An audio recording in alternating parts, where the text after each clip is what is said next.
Man will only have that which he strives for. Whether it be even things of the dunya. A person gets up early in the morning, goes out to follow their career, their work, or whatever they do. It's a general sunnah of Allah subhanahu wa ta'ala. Sometimes it may change, but there's natural sunnat Allahi al-ard, a sunnah of Allah subhanahu wa ta'ala upon the earth.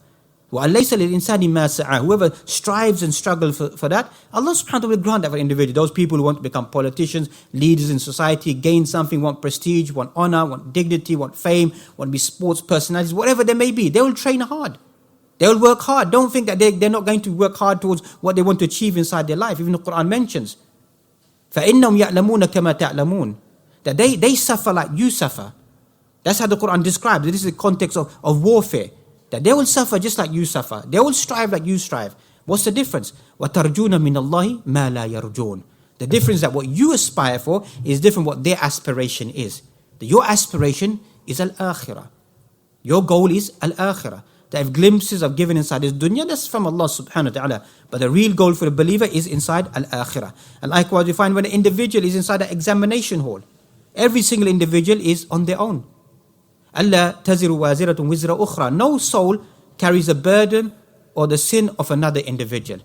And this is core Islamic belief, because once again people begin to deviate. People think that maybe someone else carries the burden of my sins.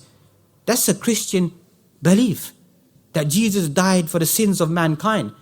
And don't be surprised, there's some Muslims who believe that the Prophet he died for the sins of mankind. As long as you just believe in the Prophet, you utter his name, you show a love, a reverence towards him, you're going to be forgiven.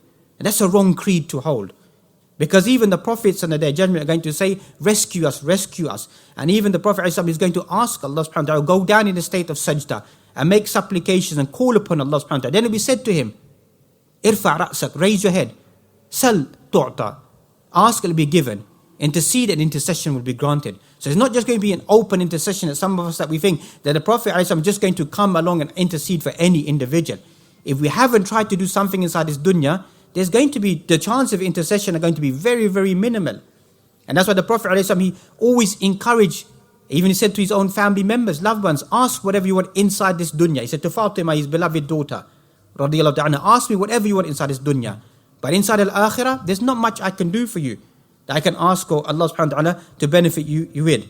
وَكُلُّهُمْ آتِيهِ يَوْمَ الْقِيَامَةِ فَرْدًا. Every single individual will come on the day of judgment farda, on their own, as a single entity.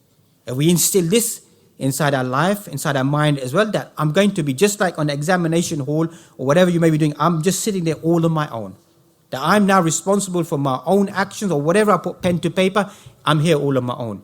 Likewise inside al-akhirah. As we began with, the same psyche, the same concept, the same worldly things that we live in. That inside al-akhirah, it's just a person's going to be there, standing all on their own. Some narrations that mention the person will be coming, يُحْشَرُ النَّاسُ يَوْمَ الْقِيَامَةِ حُفَاةً غُرْلًا. People will be resurrected on the day of judgment, and day of judgment in a state of nudity, in a state of nakedness, barefooted, uncircumcised individuals. That's how people will be resurrected on the day of judgment. So our mother Aisha radiallahu anha, she asked this question, won't people be looking at one another if they're in that state? And the Prophet, you can say in mild words, he rebuked her, said the affair is going to be far more severe, that a person is going to be looking at the person next to him. What's their state? What state are they in? Are they dressed or undressed, or what's happened to them? Every single individual is going to be worried about their own self.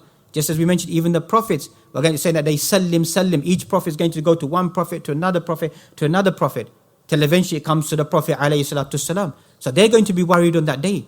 Some people will sweat up to their ankles, up to their shanks, up to their knees, up to their waist, and up to their collarbone. Some people will be drowning in their sweat. And then some ulama, they describe this as a hadith, because we live in a world of trying to understand things in a material concept that we find. If I see something, if I can understand something, then I believe in it. And this is what the Western world teaches, that when you physically perceive and understand something, then I can acknowledge it. So people ask this question, that how can water become stagnant? How can you be drowning in your sweat? Because water flows. But once again, these are umur al-ghaybiyat. These are affairs of the unseen. You don't use your aql, you don't use your rationale. It's a golden rule about Islam. Don't use your aql, your rationale, to perceive or to understand what happens inside al-akhirah. that how the reward will be inside al-akhirah, in its size, in its magnitude, how the punishment will be, or when Allah describes certain things. وَقَالُوا سَمِعْنَا وَأَطَعْنَا. We hear and we obey. It's the way of those individuals. قَالُوا سَمِعْنَا وَعَصَيْنَا. But because we live in this environment, we're bombarded. That people always, they think they're intellectual questions, but they're just trying to raise doubt.